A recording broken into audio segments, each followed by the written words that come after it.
విందాం విందాం. యోహాను పత్రిక ఎప్పుడు రాయబడింది? 65లో. అంటే యేసుక్రీస్తు వారు ఈ భూమి మీదకి వచ్చిన 65 సంవత్సరాలు, ఇప్పుడు కాదు, అంటే 2000 సంవత్సరాల క్రితం రాయబడింది.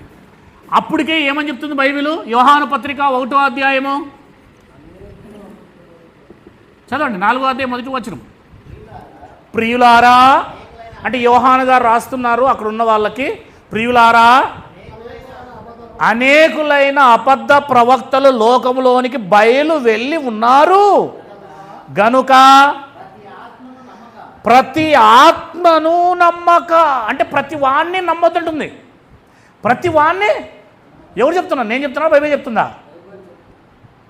ఒకవేళ నా బైబిల్లో రాసుకొని ఉంటే మీ బైబిల్లో నేను రాసుకొచ్చినాను అనుకోండి, మీ బైబిల్లో ఎప్పుడు వచ్చినాను మీ ఇంటికి నేను రాసేకి, ప్రింట్ వేసేకి? నేను రాలేదు కదా. మనందరికీ కూడా బైబిల్ సొసైటీ ప్రింట్ వేసి పంపించింది, ఓకేనా లేదా? కనుక బైబిల్ ఏం చెప్తుంది? అందరినీ బోధకులు నమ్మొద్దని చెప్తుంది. నేను అదేగా చెప్తున్నాను. సత్యం ఉంటే అది నమ్మాలి, అందరినీ నమ్మొద్దంటున్నాడు దేవుడు. ఇక్కడ పరిశుద్ధాత్మ దేవుడు యోహాను ద్వారా ఏమని చెప్తున్నాడు? యోహానులోనికి వచ్చి పరిశుద్ధాత్మ దేవుడు ఏం చెప్తున్నాడు? ఇది పరిశుద్ధాత్మ ద్వారా రాయబడిన బైబిల్ అయితే మళ్ళీ చదవండి. ప్రియులారా, అనేకులైన అబద్ధ ప్రవక్తలు లోకంలోనికి బయలువెళ్ళి ఉన్నారు కనుక ప్రతి ఆత్మను నమ్మక, ఆయా ఆత్మలు దేవుని సంబంధమైనవో కావో పరీక్షించుడి. ఇంకా పరీక్షించుకుంటూ కూర్చోవాలి మనము. చెప్పండి సార్, ఏ చర్చికి అయితే నువ్వు హెబ్రోన్కి వెళ్తున్నావా, బ్రదర్కి వెళ్తున్నావా, బెప్టిస్ట్కి వెళ్తున్నావా, మెథడిస్ట్కి వెళ్తున్నావా, ఆర్సీఎంకి వెళ్తున్నావా, బెద్దకోస్కి వెళ్తున్నావా, మన్నా చర్చికి వెళ్తున్నావా, సిఎస్ఐకి వెళ్తున్నావా, లేకపోతే ఏదో ఇండిపెండెంట్ చర్చికి వెళ్తున్నావా, అక్కడికి వెళ్ళిన తర్వాత నువ్వు అతను చేసే బోధ అతను నిజంగా దేవుని సంబంధం కాదో, ఆ పాస్టర్ గారు దేవుని సంబంధం కాదో అని అతను చెప్పే బోధన బట్టి నువ్వు పరీక్షించాలంట. ఈ పని ఇంతవరకు ఎవరైనా చేస్తున్నారా? విక్టర్ పాల్ గారు, నాగరాజు, నవీన్, సామ్సోన్, శ్యామ్ సుందర్, బ్లెస్సీ, సులోచన గారు, ఇంక ఈయన చెప్పాల్సిన అవసరం లేదు. ఇంకా చాలా సార్లు చెప్పండి. పరిశోధిస్తున్నారా?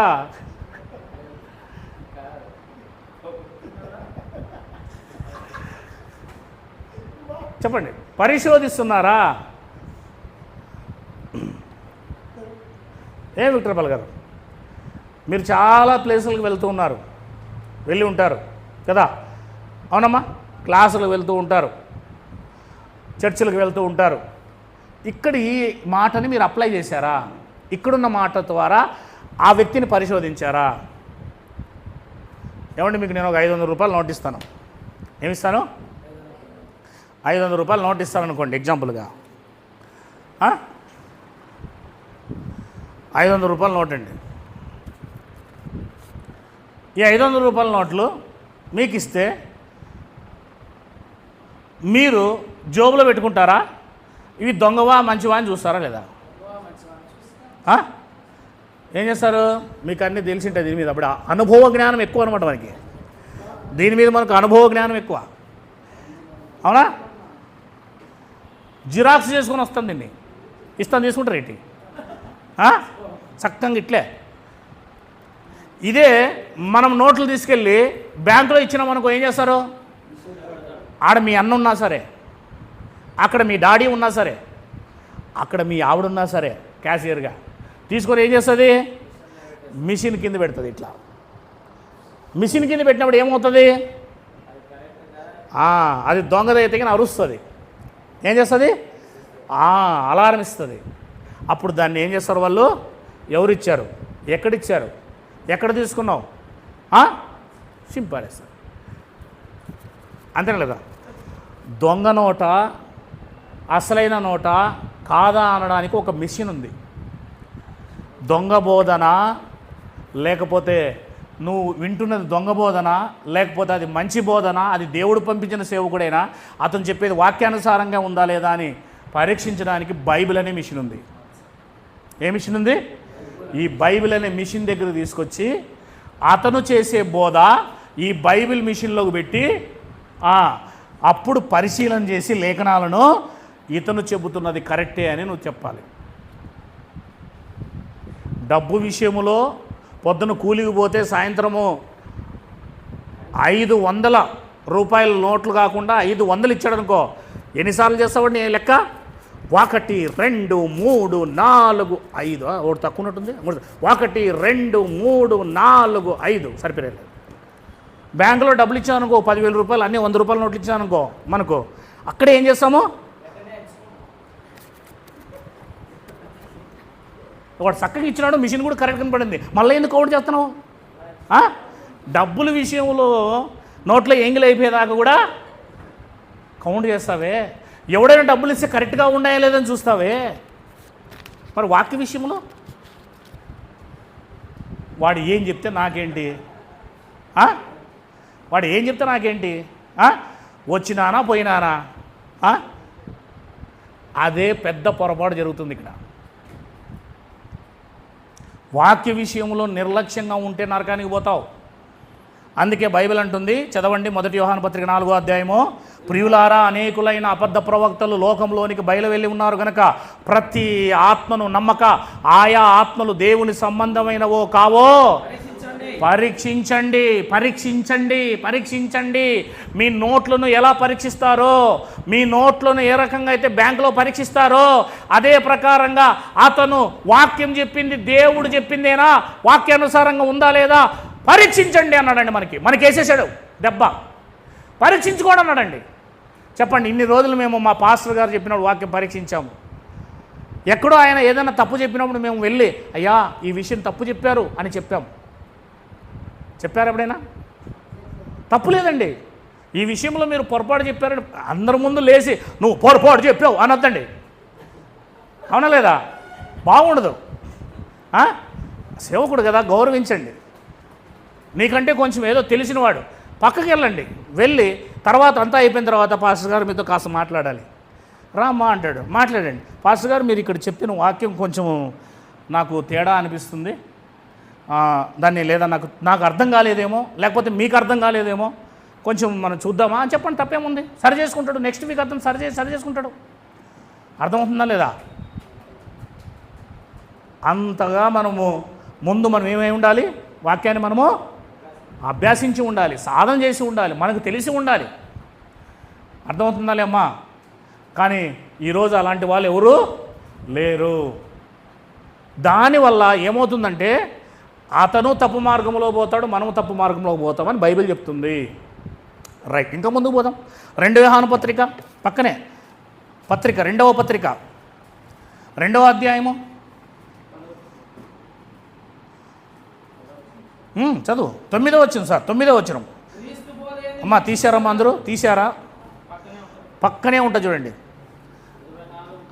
ఇప్పుడు చదవండి సార్. చూసారమ్మా ఏ బోధ? క్రీస్తు బోధయందు నిలిచి ఉండక ఆ బోధను విడిచి ముందుకు సాగు ప్రతివాడును. క్రీస్తు బోధను విడిచి బోధించే వాళ్ళు ఉన్నారు. ఆ బోధను విడిచి బోధించేవాడు ఎవరంట? దేవుణ్ణే అంగీకరింపని వాడు. ఆ క్రీస్తు బోధలో ఎవరైతే నిలిచి ఉన్నాడో తండ్రిని కుమారుని అంగీకరించువాడు. అదిగో ఎవడైనను క్రీస్తు బోధను, బైబిల్లో ఉన్న సత్యబోధను తేక మీ యొద్దకు వచ్చిన ఎడల ఏమంటున్నామండి? అసలు సత్యబోధ ఎవరితో లేదో వాడొచ్చి మీకు సత్యబోధ, బైబిల్లో ఉన్న క్రీస్తు బోధ చెప్పకపోతే, క్రీస్తులో ఉన్న వాక్యానుసారమైన బోధ చెప్పకపోతే వాని ఇంట్లో కూడా చేర్చుకోదంటున్నాడు ఇక్కడ. అంతేకాదు వానికి శుభము కూడా చెప్పొద్దు అంటున్నాడు. వాక్య ప్రకారమైన బోధ ఎవరైనా చేయకపోతే వారిని మీ ఇంట్లో కూడా చేర్చుకోవద్దు, మీరు వానికి శుభము కూడా చెప్పవద్దు అని చెప్తున్నాడండి. ఏమండి అంత కఠినంగా ఎందుకు చెప్తున్నాడు దేవుడు ఇక్కడ? ఒకవేళ వానితో కలుసుకున్నా శుభం చెప్పినా ఏమవుతుందో చూడండి ఇక్కడ. శుభమని వానితో చెప్పువాడు వాని దుష్టక్రియలలో పాలివాడు అవుతాడంట. తప్పుడు బోధకునితో మనము, అబద్ధ బోధకునితో మనము కలిసి ఉండరాదు. అది మనం చెప్తుంది బైబిల్. అమ్మ బైబిల్లోనే ఉందా, నేనేమైనా చెప్పుకొస్తున్నానా? అది మీరు చెప్పాలా మాట నాకు. ఇంకా ముందుకు పోదాం. పేతురు రాసిన 2వ పత్రిక, వెనక్కి రండి కొంచెం. పేతురు రాసిన 2వ పత్రిక 2వ అధ్యాయము 1వ వచనము. చూడండి, ఇప్పుడు పేతురు గారు చెప్తున్నారు. యోహాను గారు శిష్యుడు అయిపోయారు. ఇప్పుడు పేతురు గారు చెప్తున్నారు, మరియు ప్రజలలో అబద్ధ ప్రవక్తలు ఉండిరి, అటువలే మీలోనూ అబద్ధ బోధకులు ఉందురు. అబద్ధ బోధకులు ఉందురు, అబద్ధ బోధకులు ఉందురు. వీరు తమ్మును కొనిన ప్రభువును కూడా విసర్జించుచు తమకు తామే శీఘ్రముగా నాశనం కలుగజేసుకునుచు. అది ఎలా బోధిస్తారంటే తెలుసా? వాళ్ళు నాశనకరమగు భిన్న అభిప్రాయాలను రహస్యంగా బోధించెదరు. భిన్న అభిప్రాయాలను ఏం చేస్తారంట? రహస్యంగా బోధిస్తారు. మీకు తెలియకుండానే ఏం చేసేస్తారు వాళ్ళు? రహస్యంగా భిన్న అభిప్రాయాలను బోధిస్తారంట. అబద్ధ బోధకులు ఉంటారు. 2వ వచనం, మరియు అనేకులు వారి పోకరి శ్రేష్ఠలను అనుసరించి నడుతురు, వీరిని బట్టి సత్యమార్గము దూషింపబడును. వారు అధిక లోబులై కల్పనా వాక్యములు చెప్పుచు అని రాబడించండి. కల్పనా వాక్యాలు చెప్పడం మొదలు పెడతారు. ఇంకా అది కల్పించబడినవి, కల్పనా కథలు అని దేవుడు ముందుగానే బైబిల్లో వ్రాయించాడు. తెస్సలోనికలు రాసిన మొదటి పత్రిక 5వ అధ్యాయం. అమ్మ మొదటి పత్రిక, తెస్సలోనికలు రాసిన పత్రిక 5వ అధ్యాయం 21.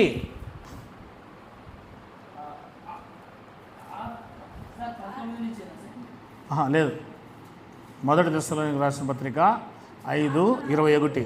అది కల్పన చదవండి. ఆత్మను ఆర్పకుడి,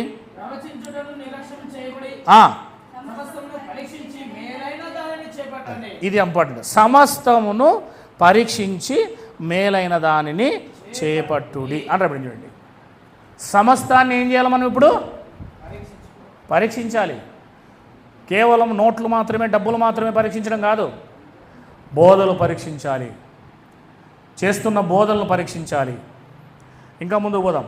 మొదటి యోహాను పత్రిక మరలా 2వ అధ్యాయము 18వ వచనం. చిన్నపిల్లలారా, ఇది కడవరి గడియ, క్రీస్తు విరోధి వచ్చునని వింటిరి కదా. ఇప్పుడును అనేకులైన క్రీస్తు విరోధులు బయలుదేరి ఉన్నారు. ఇది కడవరి గడియ అని దీని చేత తెలుసుకునిచున్నాము. చూసారా, అప్పుడే మొదటి శతాబ్దంలోనే 65లోనే క్రీస్తు విరోధులు అనేకులు బయలుదేరినారంట. వారు ఇప్పుడు పిల్లలు పుట్టించేసి గొప్పగా చేసేసారు అందరినీ. అనేకులైన క్రీస్తు విరోధులైన బోధకులు అప్పుడే బయలుదేరారు అని చెప్తుంది బైబిల్. జాగ్రత్త పడాలి. మొదటి తిమోతిలకు రాసిన పత్రిక 4వ అధ్యాయము. మొదటి తిమోతిలకు రాసిన పత్రిక 4వ అధ్యాయము 1వ వచనము.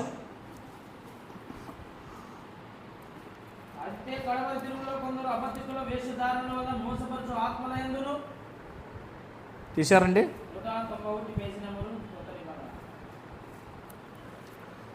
మొదటి తిమోతి పత్రిక 4:1. అయితే కడవరి దినములలో కొందరు అబద్ధికులు వేషధారణ వల్ల మోసపరచు ఆత్మల యందును. చూసారా, ఏ ఆత్మలు ఏందంట? మోసపరిచే ఆత్మలట. మోసపరిచే ఆత్మల యందు దయ్యాల బోధ యందు లక్ష్యముంచి విశ్వాస భ్రష్టులగుదని ఆత్మ తేటగా. అది మోసపరిచే ఆత్మ, దయ్యాల బోధ తీసుకుని వస్తారు అని చెప్తుంది. చూడండి అక్కడ ఇవన్నీ కూడా జరుగుతాయని హెచ్చరికలు. బైబిల్లో మంచి విషయాలు చెబుతూనే హెచ్చరికలు కూడా ఉన్నాయి. మన పిల్లలకు మనం ఏ రకంగా అయితే ఏదైనా ఒక పని అప్పగించి జాగ్రత్త అంటాం. పోయి కాయగూరలు తీసుకురాపో అంటూ రే బండి జాగ్రత్త రా అంటాం. అట్లే బైబిల్ కూడా నిత్య జీవాన్ని పొందుకోవడానికి ఈ పని చెయ్యి అంటూ దొంగ బోధకులు కూడా ఉన్నారు, దొంగగా బోధించే వాళ్ళు కూడా ఉన్నారు. జాగ్రత్త చూసుకో అని చెప్తుంది బైబిల్. మనకు ఒక వైపున రక్షణ ఇస్తూనే నీ రక్షణను కొల్లగొట్టేవారు ఉన్నారు, వారు దొంగ బోధకులా మంచి బోధకులా తెలుసుకోవాల్సిన బాధ్యత నీ మీదే ఉంది, జాగ్రత్త పడు అని చెప్తున్నాడు. జాగ్రత్త అని చెప్తున్నాడు మనకే. ఆ జాగ్రత్త పడే విధానాన్ని మర్చిపోయాం మనం నమ్ముతుంది నిజంగా సత్యమా అసత్యమా, అబద్ధ బోధన సత్యబోధన, ఇదే మనం తెలుసుకోవాలి. ఇప్పుడు చెప్తున్నవన్నీ సత్యబోధకు విరోధమైన బోధలు, అబద్ధ బోధలు వస్తాయని ప్రతి ఒక్కరు చెప్తున్నారు. ఇక్కడ పౌలు గారు తిమోతికి చెప్పాడు, పేతురు గారు చెప్పాడు, తర్వాత యాకోబు పత్రికలో మీరు చూశారు, తర్వాత యోహాను పత్రికలో చూశారు, ఇంకా అనేక పత్రికలు మనం చూడబోతున్నాం. చూడండి, ముందుకు పోదాం. అదే మొదటి తిమోతికి రాసిన పత్రిక 1వ అధ్యాయము 3వ వచనం చూడండి. పక్కనే నేను మాసిదోనియాకు వెలుచుండగా, చూసారా, సత్యమునకు భిన్నమైన బోధ చెయ్యొద్దు. చూసారా, పౌలు గారు తన తిమోతి శిష్యుడితో ఏం చెప్తున్నాడు? సత్యానికి తప్పుడు బోధ చేయొద్దు ఎప్పుడు అంటున్నాడు. చూడండి, సత్యమునకు విరోధమైన బోధ చేయొద్దు తిమోతి అంటున్నాడు. చూడండి, అంటే ఎంత అవసరమో సత్యమైన బోధ, ఎంత అవసరమో మనకు అర్థమవుతుంది. ఇక్కడ సత్యబోధ ఎంత అవసరమో మనకు అర్థమవుతుంది సార్. కనుక తన శిష్యుడైన తిమోతితో ఏమంటున్నాడంటే, సత్యమునకు విరోధమైన బోధ చేయొద్దు అంటున్నాడు. చూడండి, దానివల్ల లాభం లేదు, దానివల్ల నష్టమే ఉంది. తిమోతి పత్రికలో మొదటి బోధం, ఇంకా 1 తిమోతి 3వ అధ్యాయం 16వ అధ్యాయం రోమిలికి రాసిన పత్రిక, 16వ అధ్యాయం రోమిలికి రాసిన పత్రిక 17వ వచనం చదవండి. చూడండి, మీరు ప్రతి పుస్తకంలో చూపిస్తాను నేను ఇప్పుడు ఇక్కడ హెచ్చరికలు. చూడండి, మీరు నేర్చుకొనిన బోధకు వ్యతిరేకముగా భేదాలను ఆటంకములను కలుగుచేయి వారిని. ఎవరైనా మీరు నేర్చుకున్న నిజమైన బోధకు భేదాలు కానీ ఆటంకాలు కానీ ఎవరైనా కలగజేస్తే మీరు కనిపెట్టండి అంటున్నాడు. మిమ్మను ఎవరండి ఈడ కనిపెట్టేది? ఎవరమ్మా కనిపెట్టేదమ్మా? బ్లెస్ అమ్మా, తీదాగమ్మా, నువ్వు కనిపెట్టేది ఎవరు చెప్పండి? ఎవరు కనిపెడుతున్నారండి? ఇప్పుడు ఆదివారమే సక్రమంగా రారు,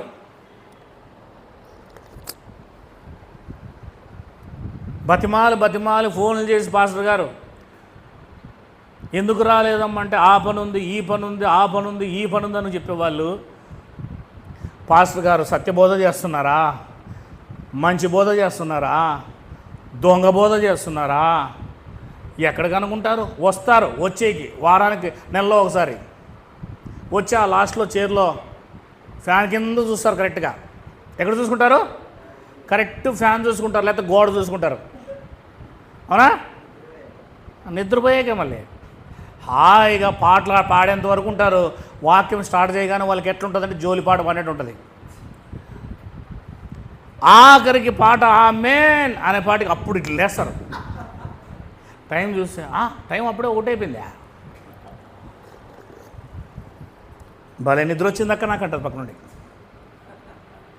నువ్వా పరీక్షించేది? నువ్వా సరిగ్గా బోధించేది ఏందో తెలుసుకునేది? నీ పిల్లల్ని స్కూల్కి పంపించి ఒక 10,000 రూపాయలు ఇస్తావు కదా కార్మెంట్కి, వాడిని పొనుకోమని చెప్పి 10 ఏళ్ళు ఆడే చెప్తావా? కరెక్ట్ నెల తిరిగేదలకే నా పిల్లలకి ఏబిసిడీలు రావు, మా పక్కన పిల్లలకి అన్నీ వస్తాయంటది. పోయి ఎవరితో? ప్రిన్సిపాల్తో కరెస్పాండెంట్తో పోయి పక్కనింటోనికి ఏబిసిడీలు అన్నీ నేర్చుకున్నాడు 26. మా పిల్లోడు వాంతో పాటే చేసాము, మేము 10,000 ఇచ్చాము, వాళ్ళు 10,000 ఇచ్చాము, వీడికి ఏబిసిడీలు కూడా రావట్లేదు అని చెప్పేసి కొట్లాడబడతాడు. వేడ దుమ్మెత్తిపోస్తుంది పోయి ఎవరి మీద?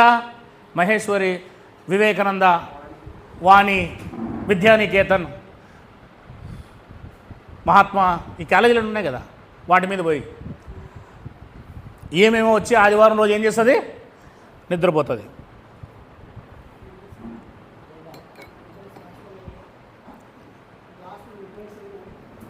మనం ఎలా ఉన్నాము అంటే ఈ లోకములో 30 సంవత్సరాలు కోసం ఉద్యోగం వస్తే, 30 సంవత్సరాలు ఉద్యోగం వస్తే ఇంకా అవతల 30 సంవత్సరాలు మాత్రమే గవర్నమెంట్ ఉద్యోగం. 60 అంటే ఆఫ్టర్ ఆల్ 30 years కోసము మనం 1వ తరగతి నుంచి డిగ్రీ, అవతల మాస్టర్, అవతల పీజీ, కనీసం అంటే కనీసం ప్రతిరోజు స్కూల్కి పంపిస్తాం, ప్రతిరోజు కాలేజీకి పంపిస్తాం, ప్రతిరోజు మనం యూనివర్సిటీకి పంపిస్తాం. కానీ పరలోకానికి వెళ్ళి నిత్యము పరలోకంలో ఉండాల్సిన ఈ బోధ కోసం ఆదివారం కూడా రాం. నిత్య జీవం ముఖ్యమా? ఈ లోకంలో 30 సంవత్సరాల పాటు బ్రతికే లోకంలో ఉన్న విద్యలు ముఖ్యమా? మీరే ఆలోచన చేయండి ఒకసారి.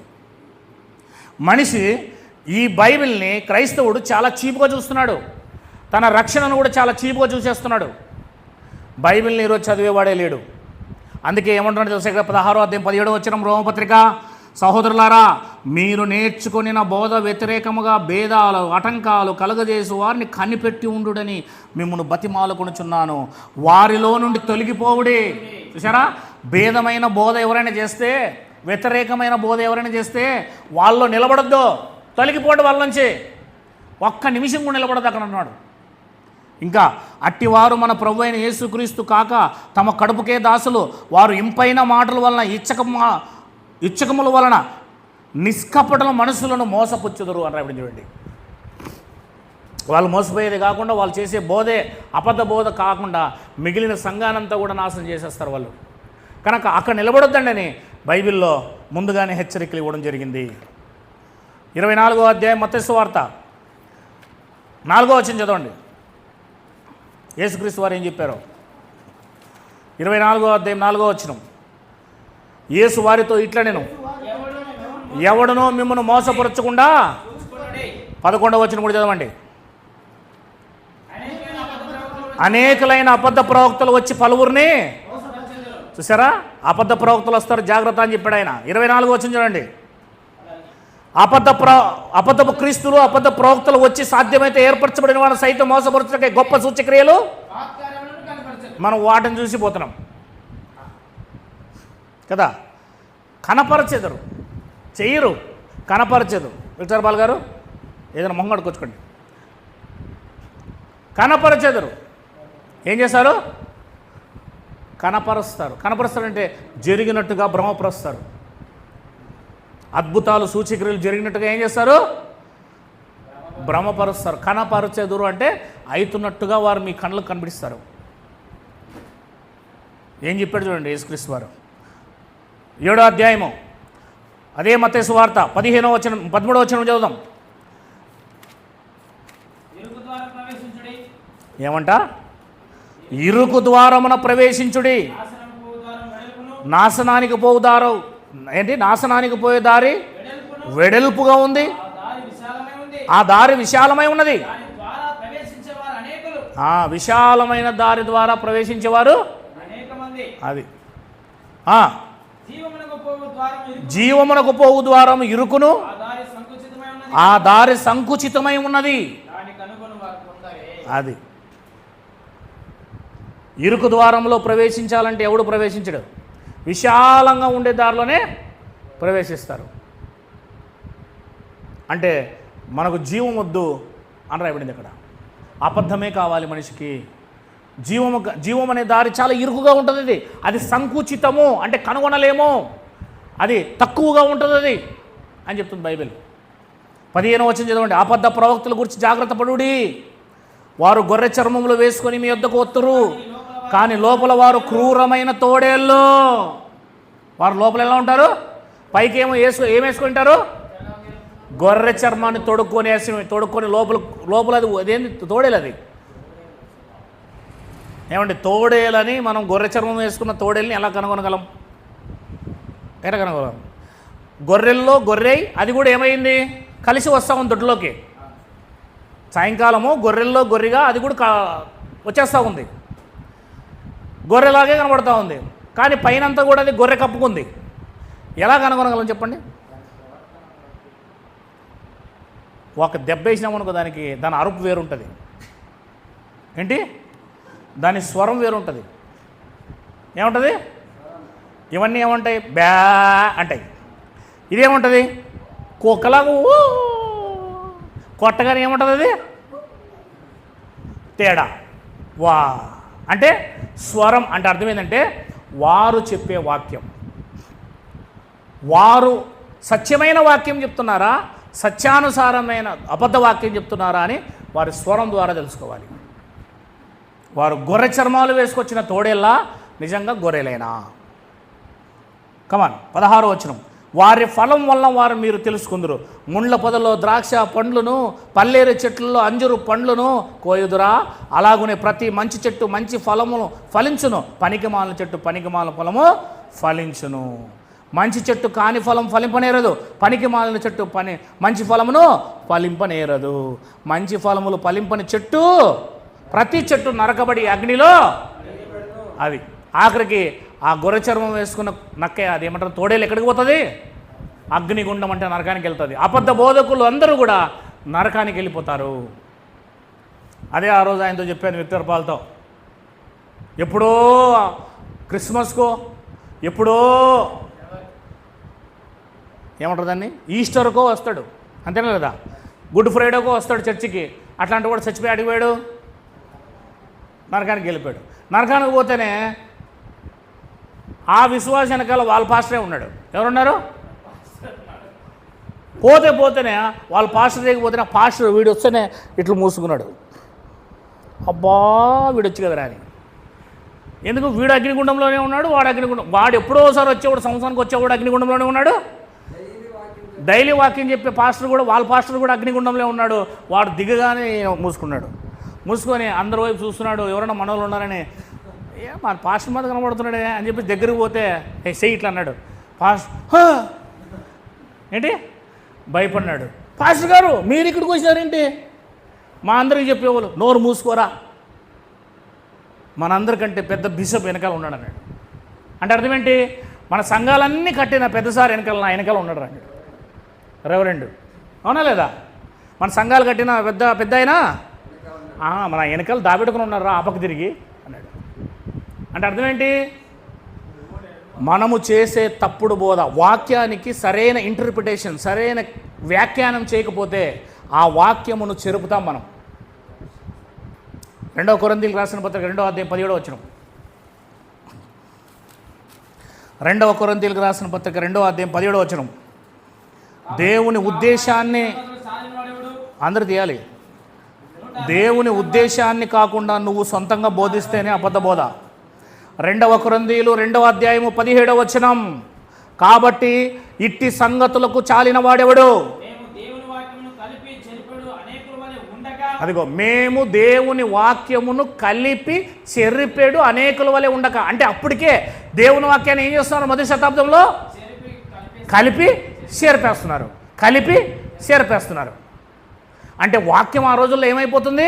కల్తీ. ఈరోజు పెట్రోల్ కల్తీ, డీజిల్ కల్తీ, బియ్యం కల్తీ, కోడిగుడ్లు కల్తీ, కారంపొడి కల్తీ, నసుపుడి కల్తీ, కాపుడి కల్తీ, చక్కెర కల్తీ.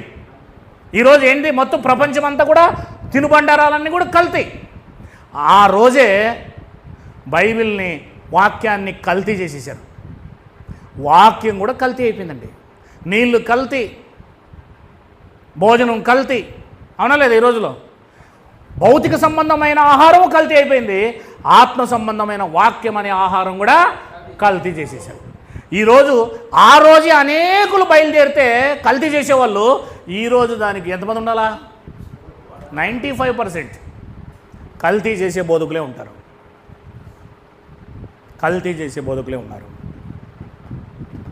ఏం చేద్దాం? ఆలోచన చేయండి. నువ్వు కల్తీ బోధలో ఉన్నావా, సరైన బోధలో ఉన్నావా తెలుసుకోవాలి. 2వ అధ్యాయం 2వ తిమోతిలకు రాసిన పత్రిక 15వ వచనం. 2వ తిమోతిలకు రాసిన పత్రిక 2వ అధ్యాయం 15వ వచనం. దేవుని ఎదుట యోగ్యునిగాను, సిగ్గుపడనక్కర్లేని పనివానిగాను, సత్య వాక్యమును సరిగా ఉపదేశించువానిగాను. సత్యవాక్యమును సరిగా ఉపదేశించాలని రాయబడింది. అక్కడ కింద ఫుట్ నోట్లో ఏం రాయబడింది? అది సరిగా విభజించాలి. వాక్యాన్ని సరిగా విభజించాలి. విభజించుట అంటే ఇంగ్లీష్లో డివైడ్ చేయాలి. కరెక్ట్గా సరిగ్గా విభజన చేయాలి. అవతలని స్థలము నా స్థలము 2 కలుపుకొని నాదే అని చెప్పేసి రాయ మూసేయడానికి వాడు వచ్చే గొడ్డలు తీసుకొని నరుకుతాడు. అవునా కదా? అది మీ అన్న పొలమైనా సరే కొంచెం నువ్వు కదిలించినావు అవతలకు రాయే వస్తాడు మీదికి. కలపకూడదు. నీ హద్దు ఎంతవరకు అంతవరకే. వాక్యాన్ని కూడా ఏం చేయకూడదు, సరిగా విభజన చేయాలి, సరిగా విభజన చేయాలి. అపోస్తల కార్యములు 18వ అధ్యాయం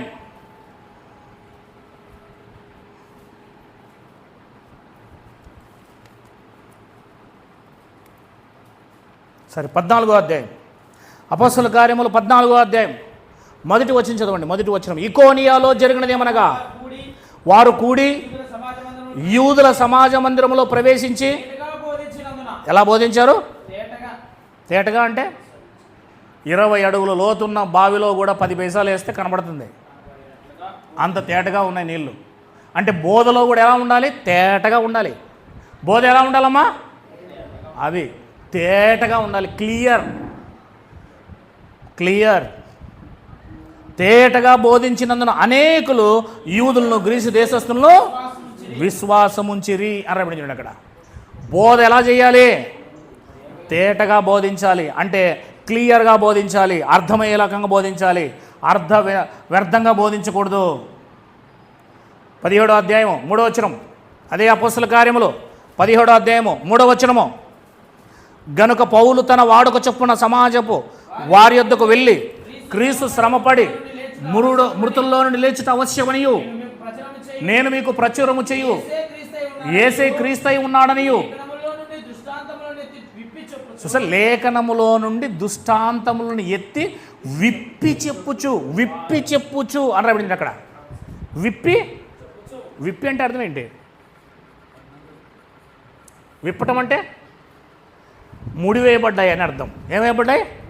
ముడి వేయబడితేనే కదా విప్పుతారు. విప్పటం అంటే ముడి వేయబడ్డాయి, సీక్రెట్గా రహస్యంగా ఉన్న విషయాలను ఆయన ఏం చేశాడంటే విప్పి చెప్పాడు, ముడి వేసినవి విప్పి చెప్పాడు. అంటే బైబిల్లో రహస్యమైన ఆ విషయాలను విప్పి చెప్పాలి. 17:3 అపోస్తల కార్యములు రండి. 20వ అధ్యాయము ప్రకటన, అపోస్తల కార్యములు 29వ వచనం, హెచ్చరికలు చూస్తున్నాం మనం. 20-29 అపోస్తల కార్యములు. అమ్మ చదువమ్మా. అది కాదమ్మా, 20వ అధ్యాయము 29వ వచనం అపోస్తల కార్యములు. ఇక్కడ వీళ్ళకు నేను వెళ్ళిపోయిన తర్వాత, చూసారా పౌలు గారు ఏమంటున్నారు? నేను వెళ్ళిపోయిన తర్వాత క్రూరమైన తోడేలు మీలో ప్రవేశించునని నాకు తెలియను. వారు మందను కనికరింపరు మరియు శిష్యులను తమ వెంట ఈడ్చుకొని పోవాలని ఏం పలుకుతారంటమ్మ? బోధలో వంకర మాటలు పలుకుదురు. అలాంటి వారు మీలో బయలుదేరుదురు. చూసారా, వంకర మాటలు, వంకర బోధలు చేసే వాళ్ళు బయలుదేరుతారు. వారు క్రూరమైన తోడేళ్ళు, వారు మిమ్మల్ని ఈడ్చుకొని వెళ్ళిపోతారు. తోడేళ్ళ చేతిలో దొరికితే గొర్రెమవుతుంది, ప్రాణం పోగొట్టుకుంటుంది. అంటే దొంగ బోధకులనే తోడేళ్ళు అని ఇన్ని హెచ్చరికలు బైబిల్ మనకు తెలియజేస్తుంది. ఇంకా 15వ అధ్యాయము, అదే 10 అధ్యాయం, దాంట్లోనే అపోస్తల కార్యములోనే 24వ వచనం చూసారా? 24వ వచనం తీశారమ్మా. కొందరు మా యొద్ద నుండి వెళ్ళి తమ బోధ చేత అంటారు. ఏమిటి అక్కడ? తమ బోధ చేత అంటే సొంత బోధ చేశారు. అపోస్తల బోధ కాదు, దేవుడిచ్చిన బోధ కాదు, తమ బోధ అంటే వాళ్ళకు నచ్చింది. ఈ రోజుల్లో పాస్టర్లు కూడా ఏం చేస్తారు? వాళ్ళకి నచ్చిన వ్యాఖ్యానం చేసుకుంటారు, వాళ్ళకి ఇష్టం వచ్చినట్టు చెప్పుకుంటారు. అక్కడ ఉన్న వచనం ఒకటైతే దాన్ని తమకు ఇంక్లూడ్ చేసుకుంటారు.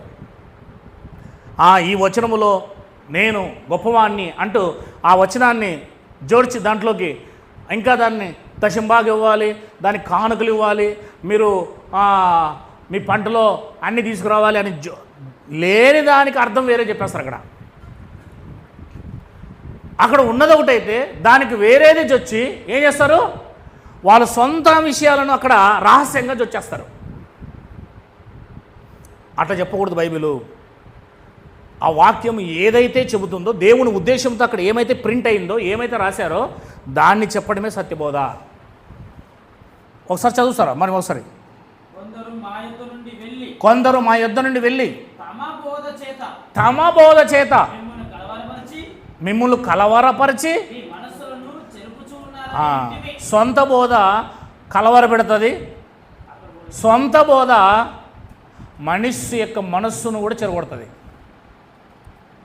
అపోస్తుల బోధ, దేవుని బోధ మనిషిని చెడగొట్టదు, బాగు చేస్తుంది. మనిషి బోధ, సొంతంగా చెప్పే బోధ, మన ఆలోచనలోంచి వచ్చే బోధ మనిషిని చెడగొడుతుందని చెప్తుంది చూడు బైబిల్ ఇక్కడ. ఇవన్నీ కూడా హెచ్చరికలు, జాగ్రత్త పడండి అని చెప్తుంది బైబిల్. ఇంకా కొరింథీయులకు రాసిన 2వ పత్రిక 11వ అధ్యాయము 3వ వచనం. 2వ పత్రిక కొరింథీయులకు 11వ అధ్యాయము 3వ వచనము. సర్పము తన కుయుక్తి చేత అందరూ దీని కొరింథీయులకు రాసిన 2వ పత్రిక 13వ అధ్యాయము 165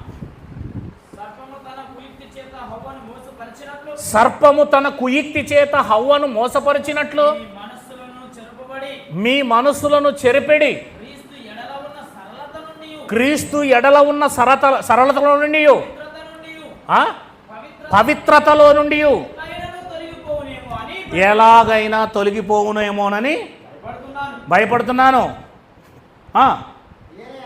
ఏలైనగా అదిగో ఎవడైనా సరేనండి, పాల్కుమార్ అయినా, ప్రశాంత్ అయినా, నవీన్ అయినా, విక్టర్ పాల్ అయినా నిలబడి బోధ చేస్తున్నాడు అంటే వచ్చినవాడు ఎవడైనాను. చూసారా ఏమన్నాడు అక్కడ? మరి ఒక యేసు కూడా ఉంటాడటండి.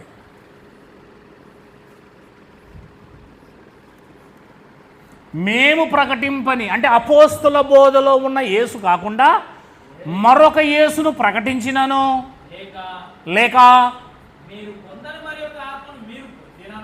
మీరు పొందని మరి ఒక ఆత్మ. చూడండి, నిజమైన యేసు ఒక ఆయన ఉంటే డూప్లికేట్ దిగేశాడు. నిజమైన 500, డూప్లికేట్ 500. నిజమైన ఆత్మ అంటే పరిశుద్ధాత్మ, డూప్లికేట్ ఆత్మ. మరా చదవ మాట భలే ఉంటుంది ఫస్ట్ నుంచి. ఏలైనగా వచ్చిన వాడు ఎవడైనాను అంటే అపోస్తులు శిష్యులు ప్రకటించిన మరి ఒక యేసు, శిష్యులు ప్రకటించిన యేసు ఈయన మరి ఒక యేసును ప్రకటించింది దొంగ బోధకుడు. లేక అదిగో అపోస్తులు పొందుతారని చెప్పింది పరిశుద్ధాత్మ, నిజమైన దేవుని ఆత్మ. కానీ మీరు పొందిన మరొక ఆత్మ దెయ్యమాత్మ. మీరు పొందినను ఇంకోటి ఏంటంట సువార్త. ఈడ సువార్త ఉంది. ఈ సువార్త నిజమైన సువార్త, ఈ సువార్త డూప్లికేట్ సువార్త. చూసారా? Original note 500, duplicate note 500. ఏది నిజమైంది? నువ్వు నమ్ముతున్న సువార్త ఇదిగినా, కొమ్మదీసి నువ్వు పొందుకున్న ఆత్మ ఇదిగినా, నువ్వు నమ్మిన యేసు ఇదిగినా, ఎప్పుడైతే నీ బోధ సత్యం కాదో అప్పుడు ఇక్కడ నిన్ను డివైడ్ చేస్తుందండి. డివైడ్ చేసేస్తుంది. నువ్వు ఇందులో ఉన్నావా తెలుసుకో. బైబిల్ చెప్తున్న మాటలు ఇవి ఎవరికి అర్థం కావట్లేదు. పైన కీర్తనలు తీయండి, 4 మాటలు చదువుకుందాం అంతే. ఏం చెప్తారమ్మా? కీర్తనలే, ఎన్నాళ్ళైనా కీర్తనలే.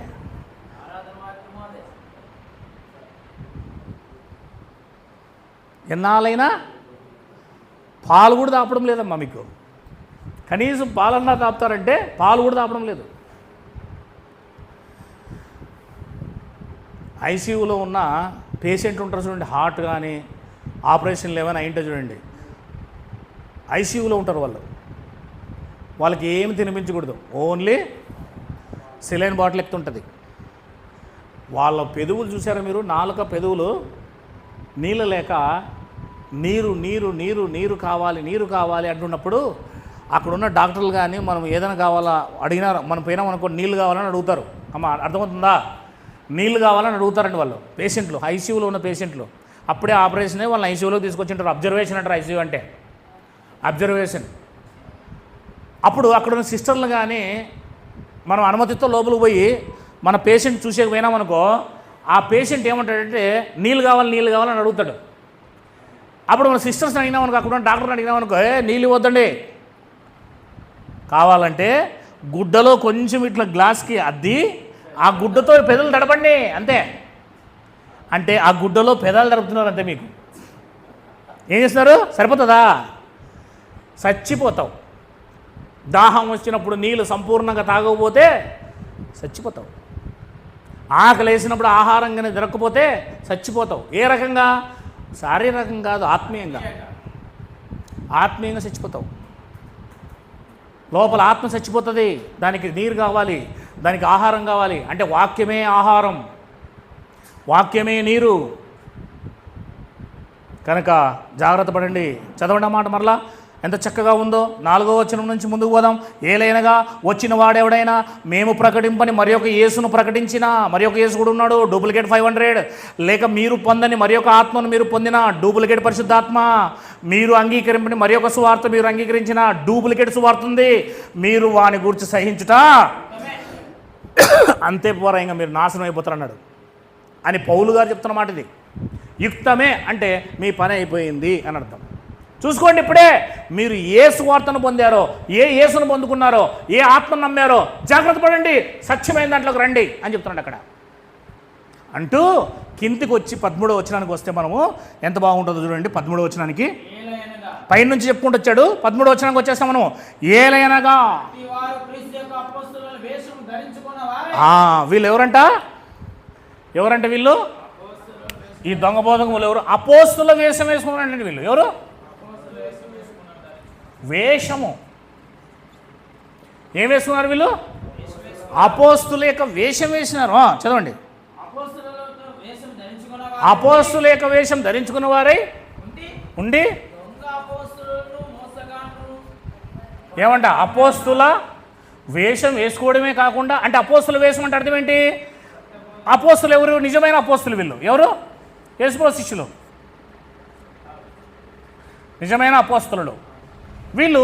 ఎగ్జాంపుల్గా మనము గొర్రెలు అనుకుందాం. ఇప్పుడు ఎవరు వేషం ధరించారు అంటే తోడేలు గొర్రె వేషం ధరించింది అని అర్థం. అర్థమైందా? మేము కూడా యేసుప్రభు శిష్యులు లాంటి అపోస్తులమే అని వీళ్ళు దొంగ బోధకులు అపోస్తుల యొక్క వేషం వేశారు. చదవండి. చక్కదవాల ఏలయనగా అట్టివారు క్రీస్తు యొక్క వీరు క్రీస్తు యొక్క అపోస్తులు అండి. వీరు అంటే యేసుక్రీస్తు శిష్యులు. వీళ్ళు యేసుక్రీస్తు కోసం పనిచేసేవారు. ఈ వేషం వేసుకునే వాళ్ళు ఎవరి కోసం పనిచేస్తున్నారు తెలుసా? సాతాను. సాతాను యొక్క అపోస్తులు వీళ్ళు. చదవండి. అట్టివారు క్రీస్తు యొక్క అపోస్తుల వేషం ధరించిన వారై, కమాన్, వీళ్ళు ఎవరంట? దొంగలు. ఇప్పుడు ఇక్కడ దొంగలకి ఆపోజిట్ నిజమైన వారు. ఏమండి? నిజమైన వారు ఉన్నప్పుడే దొంగలు ఉంటారు కదా. చూడండి, దొంగ అపోస్తులు, దొంగ.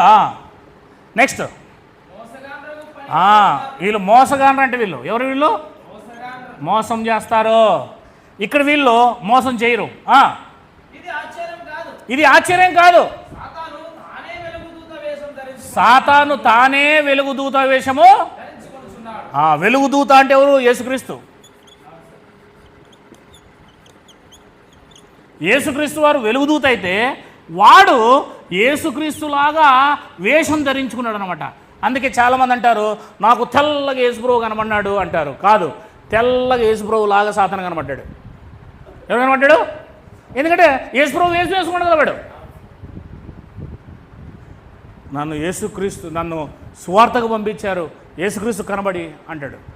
కొంతమంది ఏమంటారంటే నాకు యేసుప్రభు దర్శనమిచ్చి పలానా గుంటకలకి సేవకు రమ్మన్నాడు, పలానా గుంటూరుకి సేవకు రమ్మన్నాడు, లేకపోతే నాకు దేవుడు సేవ వచ్చి బళ్ళారి ఇవ్వమన్నాడు అని అంటుంటారు. చూసారా మీరు ఎప్పుడైనా? నేను ఒక మాట అండి, జాగ్రత్తగా వినాలి, బాగా వినాలి. ఈ మాట వినింటారు కదా మీరు. ఎందుకు పాకిస్తాన్కి ఇవ్వమలేదు నేను? అమ్మా చెప్పేది వింటున్నారా? జాగ్రత్తగా టెక్నిక్గా ఆలోచించాలి బైబిల్ని. ఎందుకు పాకిస్తాన్కి పొమ్మనలేదు? ఎందుకు దుబాయ్కి పొమ్మని లేదు సేవ చేయడానికి. పాకిస్తాన్లో క్రైస్తవులు లేరండి, చాలా తక్కువ ఉన్నారు. అక్కడ పొమ్మనొచ్చు కదా. ఎందుకంటే అనవసరంగా మోసం చేస్తారు. అర్థమవుతుందా? ఎందుకు నిన్ను పాకిస్తాన్కి పొమ్మని లేదు, ఎందుకు నిన్ను దుబాయ్కి పొమ్మని లేదు? లాంగ్వేజ్ రాదు కాదు, వేసేస్తారు. ఏం చేస్తారు? చంపేస్తారు. దేవుడు ఎక్కడ సేవ లేదో అక్కడికే పొమ్మంటాడు, అంతేనా లేదా? కృప ఎక్కడ విస్తరించదంటే, పాపం ఎక్కడ ఉంటే అక్కడే కృప విస్తరిస్తుందని రోమపత్రిక 5వ అధ్యాయం చివరిలో రాయబడింది. అంటే పాపం ఎక్కడుంది ఇప్పుడు? దుబాయ్లో ఉంది. పాపం ఎక్కడుంది ఇప్పుడు? పాకిస్తాన్లో ఉంది. అక్కడికే కదా పోవాలి నువ్వు, అక్కడికే కదా నేను పంపించాలి. ఆలోచన చేయండి. మనము మానవరీత్యా ఆలోచన చేయకూడదు. అలానే నేను దేవుడు మిమ్మల్ని పొమ్మంటున్నాడా పోలేదని చెప్తున్నాడా నేను అన్ను. ఇందులో మోసం చేసేవారు కూడా ఉన్నారు అని చెప్తున్నా, అంతే. పర్ఫెక్ట్గా ఉన్నవారు ఉన్నారు, లేదని లేదు నేను, కానీ మోసం చేసే వాళ్ళే ఎక్కువ మంది ఉన్నారు. ఇది మీరు గమనించాలి. ఫస్ట్ పాయింట్, మోసం చేసే వాళ్ళు ఎక్కువ మంది ఉన్నారు, అబద్ధాలు చెప్పే వాళ్ళు ఎక్కువ మంది ఉన్నారు. నేను ఒక విషయం చెప్తానండి.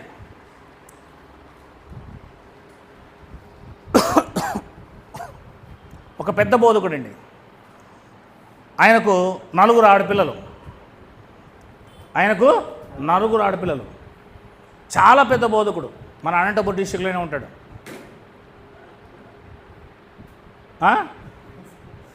చాలా పెద్ద బోధకుడు, మన అనంతపురం డిస్ట్రిక్ట్లోనే ఉంటాడు. మొదటిది ఆయనకు కుమార్తె పుట్టాడు, రెండవదిగా కుమార్తె పుట్టింది, మూడవదిగా ఆయన ఏమన్నాడంటే, పెద్ద సంఘంలోనే, ఆయన సంఘం దరిదాపులుగా 10,000 20 మంది 20,000 పైన ఉంటారు. బహిరంగంగానే ఆయన చెప్పాడు, ఈసారి నాకు పుట్టబోయేది కుమారుడు అని దేవుడు నాకు దర్శనమిచ్చాడు, నా భార్యకు కూడా దర్శనమిచ్చాడు. దేవుడు చెప్పాడు, నిశ్చయముగా నాకు కుమారుడు పుట్టబోతున్నాడని అందరి ముందు చెప్పేశాడు. పదే చెప్పాడు. తీరా చూస్తే మళ్ళా ఆడబిడ్డ పుట్టింది. ఇప్పుడు చెప్పండి, దేవుని ఆత్మతో చెప్పాను అన్నప్పుడు దేవుని ఆత్మ అబద్ధాలు ఆడుతుందా? దేవుడు అబద్ధికుడా? మనం ఏం చేసావు? ఇప్పుడు దేవుణ్ణి అబద్ధికునిగా చేసావు. అంటే నీలో దేవుని ఆత్మ లేదు, అసలు దేవుడే నీతో లేడు. ఇది నేను అల్టిమేట్, ఇది నా లాస్ట్ సబ్జెక్ట్ అండి. ఇది అక్కడికి వెళ్తాను తర్వాత. మరలా ఏం చేశాడు? 3వ బిడ్డ పుట్టిన తర్వాత 4వసారి మరలా చూస్తాను, కుమారుడే పుట్టాలి, వారసత్వం కావాలని మరలా 3వ బిడ్డ వచ్చేసింది బయటికి. ఇంకొక 2 సంవత్సరాల తర్వాత మరలా గర్భవతి. మరలా ఏం చెప్పాడంటే, ఈసారి నిశ్చయముగా దేవుడు నాకు కుమారుని ఇవ్వబోతున్నాడు, వారసుని ఇవ్వబోతున్నాడు అని చెప్పేసి మళ్ళా సాక్ష్యం చెప్పడం మొదలుపెట్టాడు. తీరా చూస్తే మళ్ళా ఆడబిడ్డే. చెప్పండి, వేలాది మంది అక్కడికి వెళ్తున్నారు, అతను చెబుతున్నది అబద్ధమని తెలిసిన మళ్ళీ వెళ్తున్నారు అక్కడికి. వాళ్ళకి ఏం లేదు తెలుసా? బైబిల్ నాలెడ్జ్ లేదు. ఒక్కసారి ఒక వ్యక్తి ప్రవచనం చెప్పి, నాకు దేవుని ఆత్మ చేత చెప్పబడుతుంది, నేను దేవుని ఆత్మతో చెబుతున్నాను అని చెప్పి అతను ప్రవచనం చెప్పిన తర్వాత అది నా అబద్ధం అయితే వాడు దొంగ బోధకుడు, వాడిని ఇంక జన్మలో నమ్మకూడదు. ఎందుకంటే అతను ఆత్మచేత ప్రేరేపింపబడినానని చెప్పాడు కనుక, అది జరగలేదు కనుక ఇంకా అతను దొంగవాడు, అతను ఈ కేటగిరీకి చెందినవాడు, ఈ కేటగిరీకి చెందినవాడు కాదు, ఈ కేటగిరీకి చెందినవాడు. అది మ్యాటరు. దేవుని ఆత్మ చెబితే ఎప్పటికైనా సరే ఏమవ్వాలి? లూకాసు వార్త 1వ అధ్యాయము, లూకాసు వార్త 1వ అధ్యాయము 37వ వచనం, ప్లీజ్ రీడ్. ఈ కనీస జ్ఞానం మనకు లేకపోవడం పొరపాటు. ముందు మనకు బైబిల్ తెలియకపోవడం పెద్ద పొరపాటు. లూకాసు వార్త 1వ అధ్యాయము 37వ వచనము చదవండి.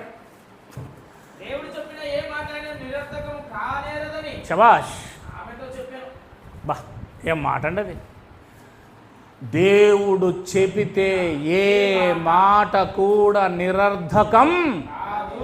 అది అంతే.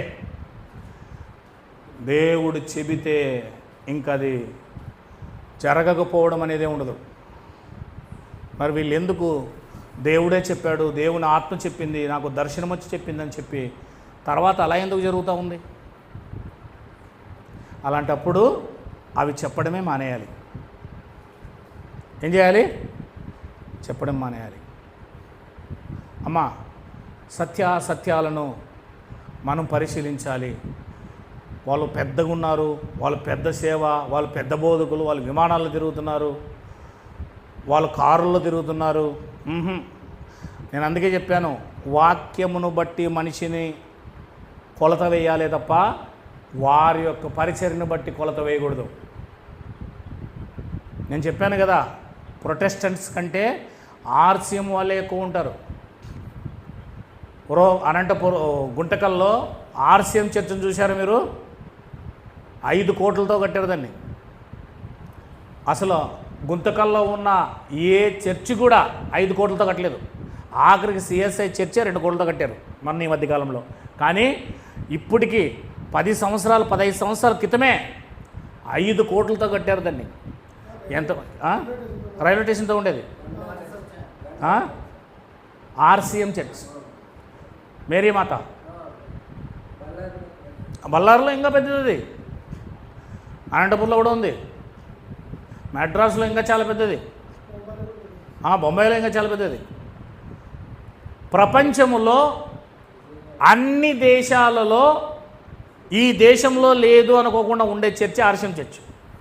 అది ప్రొటెస్టెంట్ చర్చలు అన్ని చోట్ల లేవు, కానీ ఆఖరికి దుబాయ్లో కూడా, పాకిస్తాన్లో కూడా ఉంది ఆర్సీఎం చర్చ్. అది ఆర్సీఎంకు ఉన్న పవర్. ఎందుకంటే ఆర్సీఎం చర్చ్లే ముందు వచ్చాయి, తర్వాత ప్రొటెస్టెంట్స్. 3వ శతాబ్దంలో ఆర్సీఎం వాళ్ళు, రోమా సామ్రాజ్యము క్రీస్తుని నమ్ముకుంది కనుక 3వ శతాబ్దంలో వాళ్ళు వచ్చారు కనుక, రాజులు కనుక వాళ్ళు చర్చిలు ఆ రకంగా కట్టారు. 16వ శతాబ్దంలో ప్రొటెస్టెంట్స్ వచ్చారు. 16వ శతాబ్దం ఎక్కడ, 3వ శతాబ్దం ఎక్కడ? మరి 16వ శతాబ్దంలో లూథర్ అనే ఆయన ఆర్సీఎం చర్చిలో నుంచి బయటకు వచ్చి ఆర్సీఎంలో ఉన్నవన్నీ తప్పని చెప్పినందుకు, ఆయనను చంపాలని ప్రయత్నం చేసినందుకు ఈయనతో కొంతమంది నువ్వు చెప్పింది కరెక్ట్ అని ఆర్సీఎంలో నుంచి బయటకు వచ్చినందున వారిని వ్యతిరేకించడమనే ప్రొటెస్టెంట్స్ అంటారు. వ్యతిరేకించడాన్నే తెలుగులో, ఇంగ్లీష్లో ప్రొటెస్టెంట్స్ అంటారు. అంతే, వ్యతిరేకించుట అంటే ప్రొటెస్టెంట్స్. రెబల్ అంటాం చూడు మనం. అదే పార్టీలో ఉండే ఎమ్మెల్యే అదే పార్టీకి ఎదురు తిరిగితే దాన్ని రెబల్ అంటారు. రెబల్ ఎమ్మెల్యే, రెబల్ ఎంపీ అంటారు. నేను చెప్పేది అర్థమైందా? అట్లనే ప్రొటెస్టెంట్స్ అనేవి ప్రపంచంలో ఎక్కువ మంది ఉన్నది వాళ్ళే, 200 కోట్ల మంది చెప్పాను నేను. కానీ వారంతా విగ్రహారాధకులే. మరి వాళ్ళు చాలామంది ఉన్నారు కదా. మరి మీకు చూసే గుంటకల్లో ఎంతమంది వస్తారో తెలుసా? 500 మంది కూడుకుంటారు ఆ చర్చిలో. 500 మంది. సంవత్సరానికి ఒకసారి మేరీమాతకు అక్కడ పెద్ద ఉరుసు మాదిరి జరుగుతుంది.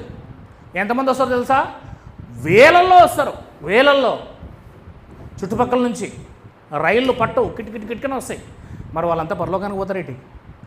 జనాభాని బట్టి కాదు నువ్వు చూడాల్సింది. చిన్న మందా మీకు పరలోకం ఇవ్వడానికి దేవుడు, దేవుని రాజ్యం ఇవ్వడానికి దేవుడు సిద్ధంగా ఉన్నాడు అన్నాడు.